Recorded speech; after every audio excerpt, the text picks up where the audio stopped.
Hey guys, MetalJesus here. Now, like many of you, I am quarantined at home, and this week I decided to use that time to dig into my back catalog of Dreamcast games. So this is going to be a mix of some of my go-to favorites for the system, as well as some hidden gems, and even some games I'm playing for the very first time. Let's take a look.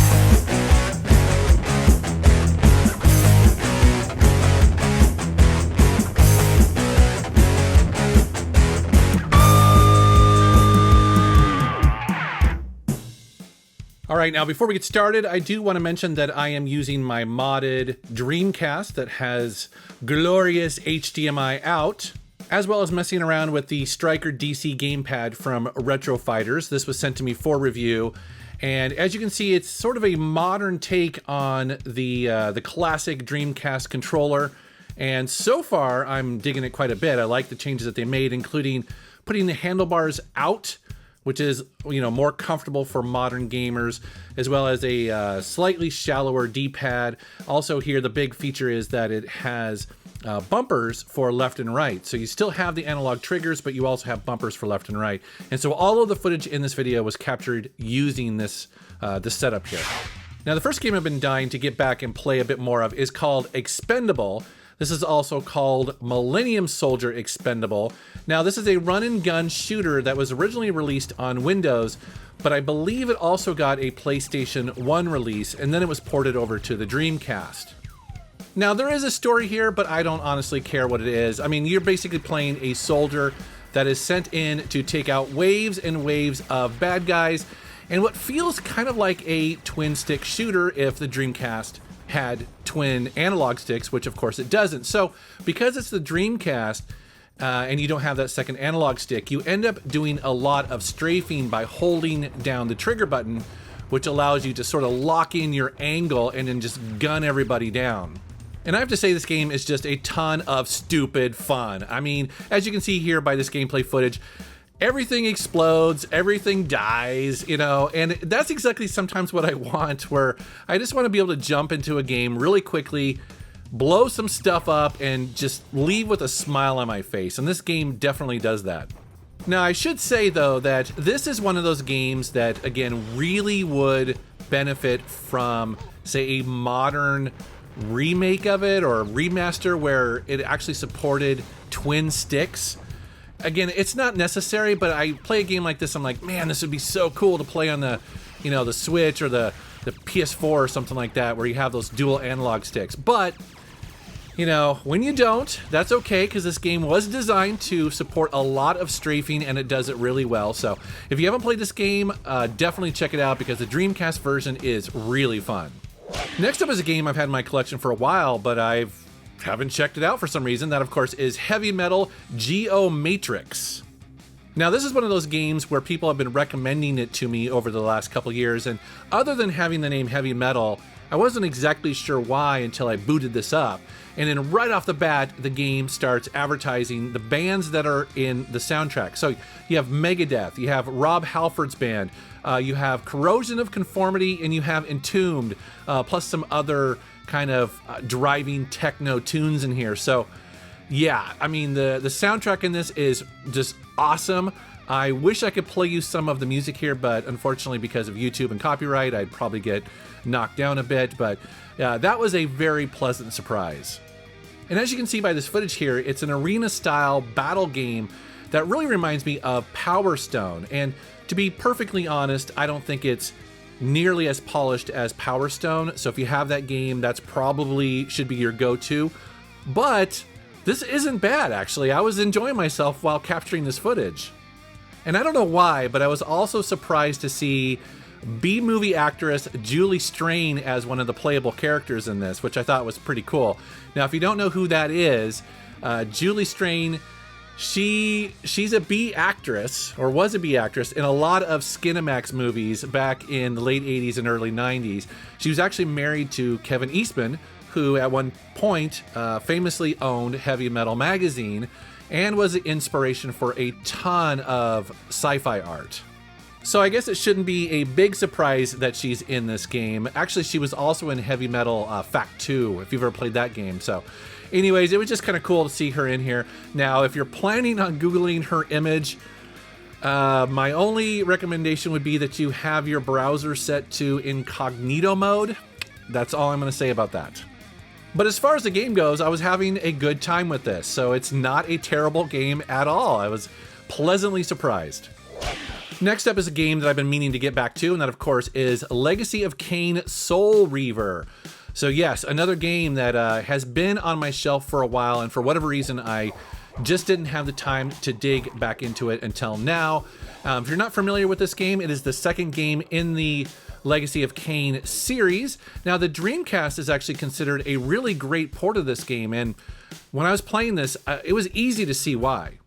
One of the things I really like about this game is that it allows you to switch between the physical real world and ethereal planes. Now, what that does is it creates some really interesting environmental puzzles for you to try and solve. So, for instance, in the real world, water can hurt your main character that's a vampire, as well as light shining through, say, a window or a crack in the ceiling, stuff like that. But if you switch over to the ethereal plane, then you can go through water, and there may be a grate down there or something you have to pull or use, and you just do that a lot in this game to basically, advance the game and advance the story. Now, I'm not super far in this game yet because I just started it, and I'm finding the levels to be a little bit confusing to navigate. I get lost fairly easily because sometimes they kind of all look the same. Also, the combat is a little bit on the repetitive side, but I'm definitely digging that gothic style, and the main character, he's this ancient vampire that's been cast out. He just looks super cool, so I'm definitely looking forward to playing more of this. Russia.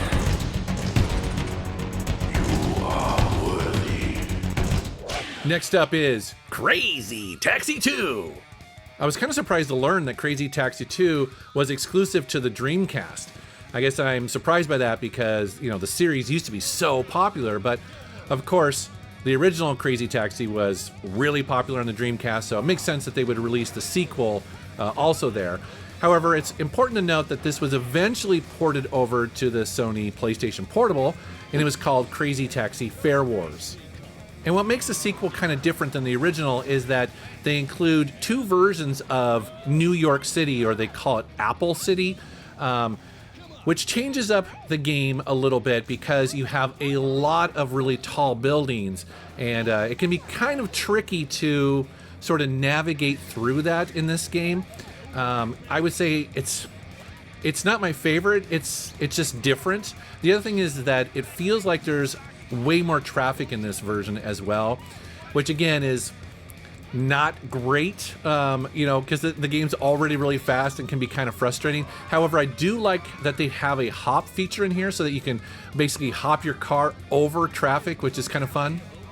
And like the previous game, this has a really cool soundtrack. I would love to play you some of it, but of course, this being YouTube and copyright, I'd probably get a little bit of a copyright strike or claim there, so unfortunately I can't, but yeah, it's definitely got a really cool soundtrack.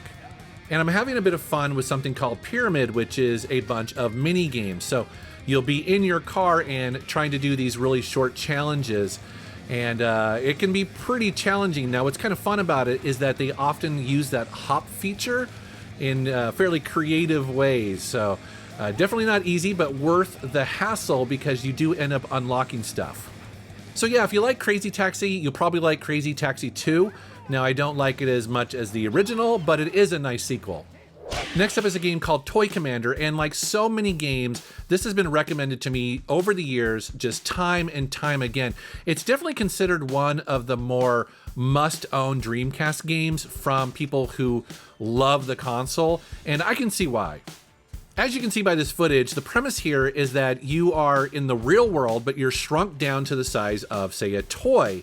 Now, what's really interesting about this game is that you control several different styles of vehicles, and then you use those to try to solve some sort of environmental puzzle.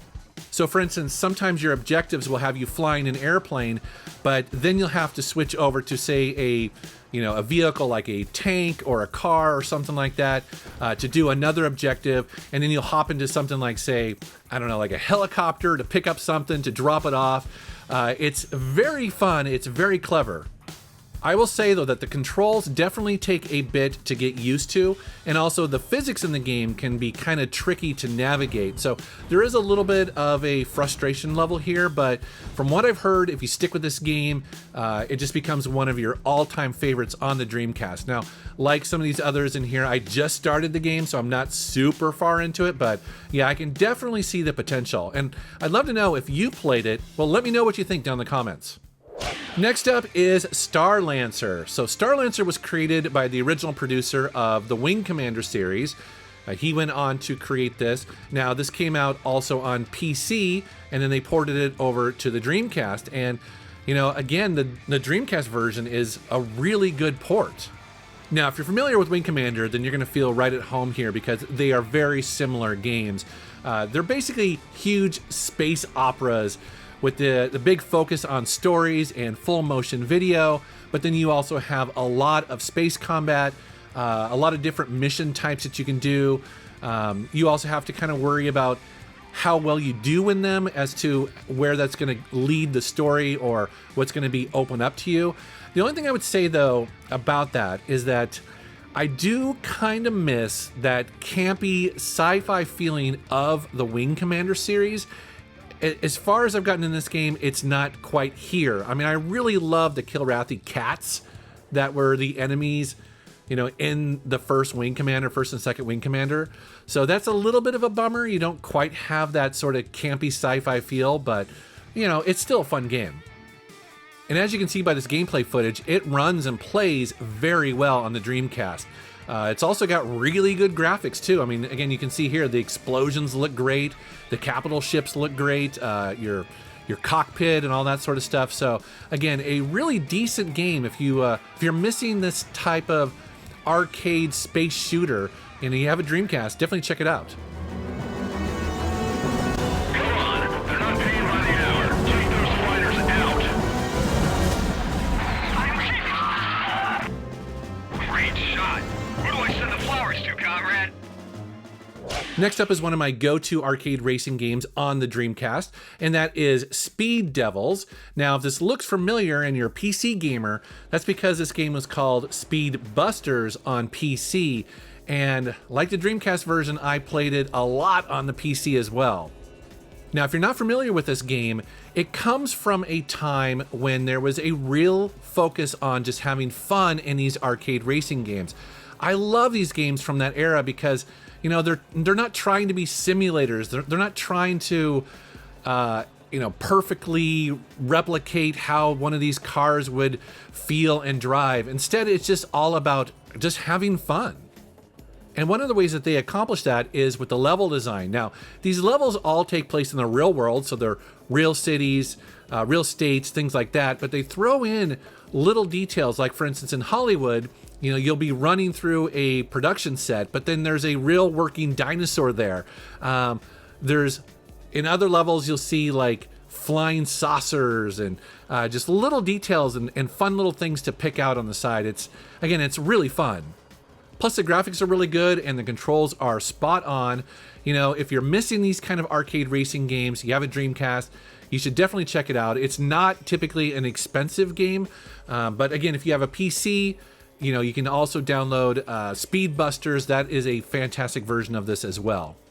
Another game I've been wanting to get back to is Dux 1.5. Now, I think it's called Dux or DUX. I don't know. You tell me. But anyways, this is a shooter, as you can see here, and it's got a bit of a unique visual style. It's not pixel art like you typically see, you know, with a lot of these games. As you can see here, it's very almost hand-drawn looking or almost like pre-rendered looking. So why is it called Dux 1.5? Well, that was one of the reasons I was really interested in going back and checking this out because this actually has rebalanced gameplay. It also added the ability to instantly respawn if you die, which is super nice. Plus it also has a new soundtrack. It's got some custom controls. So just a ton of improvements. And that's good news because the original game was notoriously difficult. So having a bunch more options for people to get into this game is always going to be a good thing. And so far, I'm really digging this game. I'm definitely getting an R-Type or maybe Salamander vibe with it because there's definitely a lot of claustrophobic moments in here. But yeah, I dig my shooters, and this seems to be a good one. Well, guys, that's some of the Dreamcast games that I have been playing lately. It's always a good time to hook up the Dreamcast and just revisit some of these classic games. Honestly, they still hold up really well. I mean, even today. So just an absolute joy. But I would love to know down in the comments what you are playing these days, and if there are any other Dreamcast games that you think that I should be checking out, please post a comment down below. All right, guys, thank you very much for watching. Thank you so much for subscribing, and take care.